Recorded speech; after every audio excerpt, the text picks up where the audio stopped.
What I want to do today, I want to take a little pictorial tour around our county and look at the pictures of some of these churches that were built in the 17 and 1800s.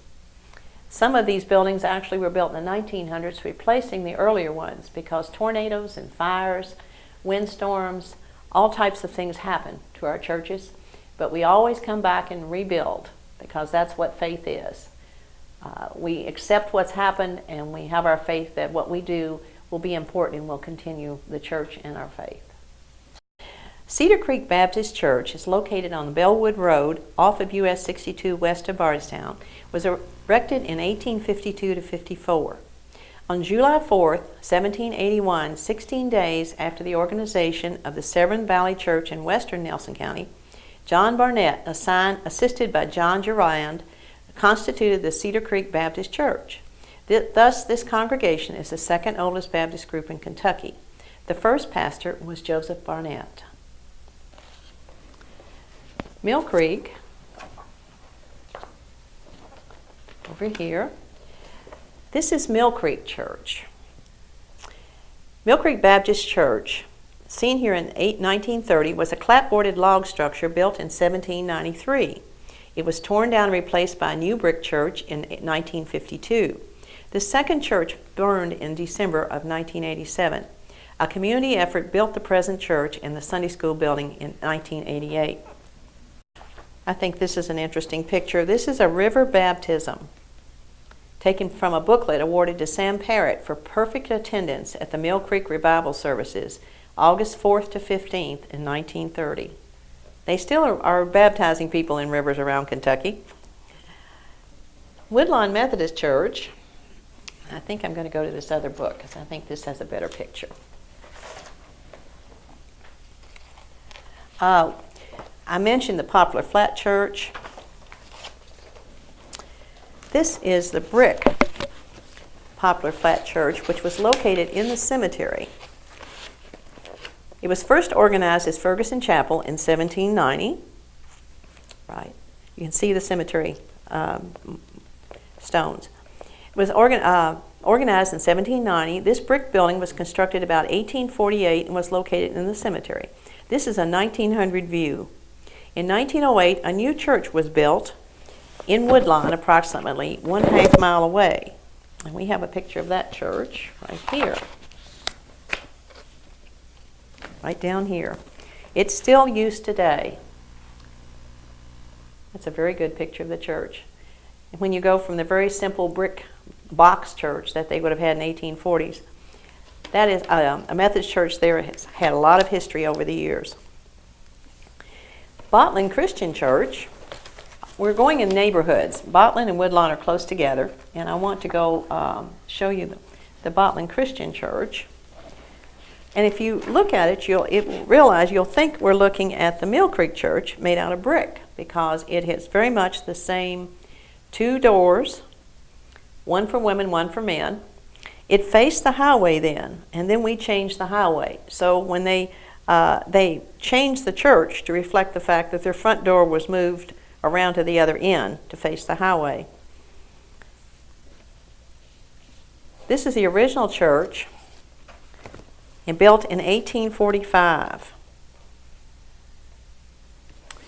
Now in Bloomfield, we're going to go to Bloomfield, and I think I'm going to go to this book. We are dealing, these two books I'm using are, one was the Nelson County, Kentucky Pictorial History. The other is the Nelson County, Kentucky 225th Anniversary book. We call it the Red Book and the Green Book. The Red Book I just had, this is the Green Book, and this one is the one that has over 1,200 pictures in it. We're not going to look at all 1,200. This one down here is the Chaplain Christian Church. And this was in Chaplin, Kentucky. This actually was not a very good picture, but I think you're getting a good idea there. That campground. In Bloomfield, we have Campground Church.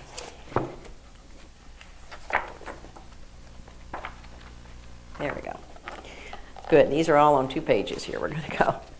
This is the Campground Church in Bloomfield, and they got its name from the fact that during the revivals in the early part of the 1800s rather, they would camp. People would come and camp along the river, and they would have ministers that would preach, and people would be saved.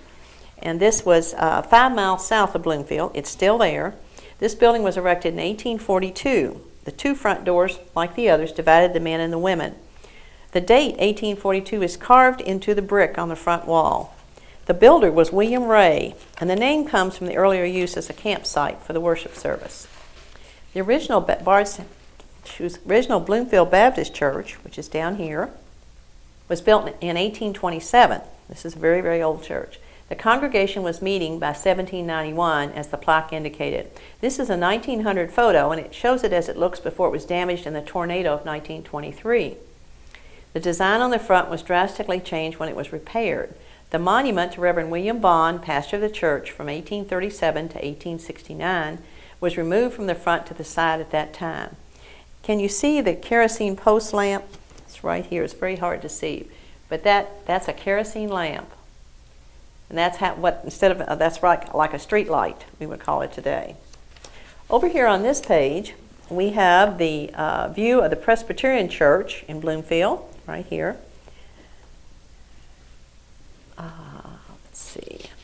It's a 1910 postcard view.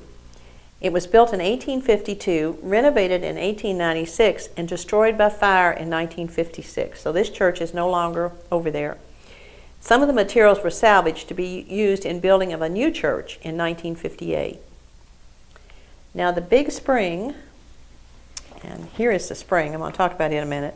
This is the spring where Big Spring Presbyterian Church gets its name.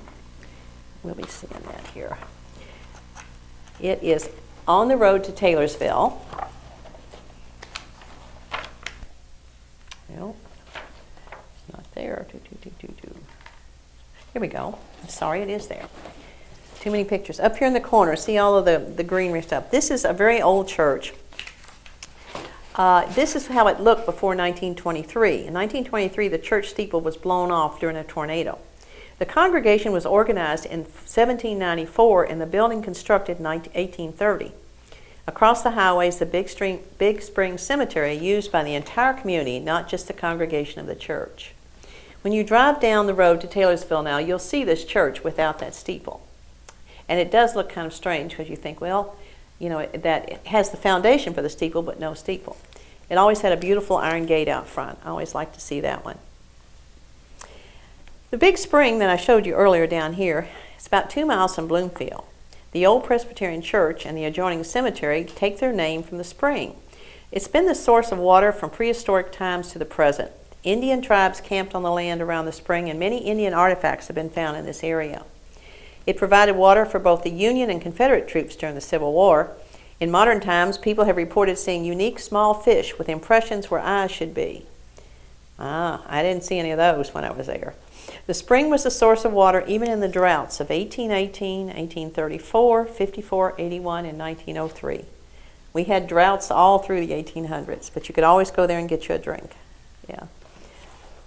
The Bloomfield Christian Church, right here, down at the bottom, built in 1849, was rededicated June 14, 1953, after extensive remodeling of the interior. The president of Transylvania College, Dr. Frank Rose, was guest speaker at the morning service. Robert Vesey, a Louisville organist, presented a program of organ music on the new Baldwin organ. At noon, the congregation spread a basket dinner in the basement.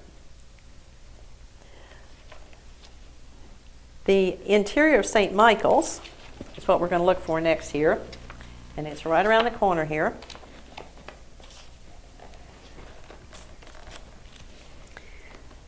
Right here is the interior. Now this was in 1900. This is a view of the third church built in 1883. The parish was formed in 1792. They were celebrating here. They had their flag, and it looks like crepe paper or ribbon in that part. Our pictures we've used in these books have come from people's collections. Everyone, families hold on to their pictures.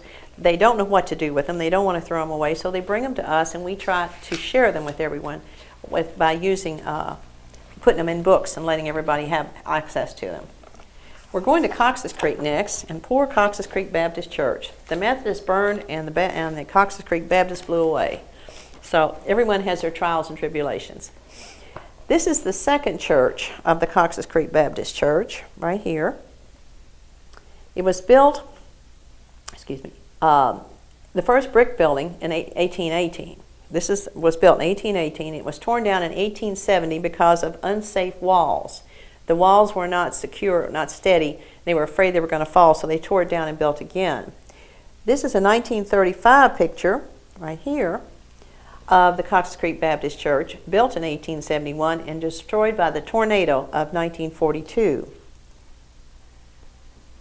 This one at the bottom, building, this fourth Cox's Creek Church building was dedicated in 1943. This one is the present Cox's Creek Baptist Church. See, it put a steeple on top of this. So you've got 4 stages here going. The tornado, which you can see some pictures over here of how destroyed the church was in 1942. That's a tornado that came through Samuels, Cox's Creek. Lots of pictures, lots of information about it. But when Mother Nature takes off on a rant, she certainly can do some damage. Yeah. We're going to go to Samuels from here. And we have St. Gregorys Church in Samuels. Now, St. Gregorys, it's down here at the bottom. In 1952, this is a picture of the church in 1952. This is where I was married in 1959 on that. This is the interior shot, and I had looked a lot of places trying to find one, and a nice family brought one for us. The congregation was organized in 1850s. And I'm going to show you something you may not have realized, but in Boston, Kentucky, we have a very rare picture. A rare picture in the sense that there are 3 churches. Can you see these? Okay. 3 churches in one photograph. And it's very difficult to get 3 churches in one photograph unless they're right next to each other. The Boston Christian, built in 1889. The Mount Moriah Baptist, built in 1895, in the middle. And the Presbyterian, built in 1885. The Baptist Church burned about 1939 and was rebuilt with donated lumber from Willard Harnett. The Presbyterian Church was torn down about 2000. The site for these churches was carefully chosen above the floodplain. You know, Boston floods. But these churches are all out of the floodplain, so they never flooded like some of the other community. From Boston, we're going to New Haven. We talked about the Methodist Church and fires. Let's talk about New Haven and fires. New Haven has this beautiful St. Catherine Catholic Church. This picture is 1908, and it was designed by Abbot Edward, the Abbey of the Gethsemane. Its Roman-style architecture and was built under the supervision of Reverend Anthony Vaiala at a cost of $40,000. It was consecrated in 1887. It was destroyed by fire in April of 1928. Father James Willett, pastor, continued communion after the fire was discovered and was able to finish and evacuate the church, saving all souls and some of the furnishings.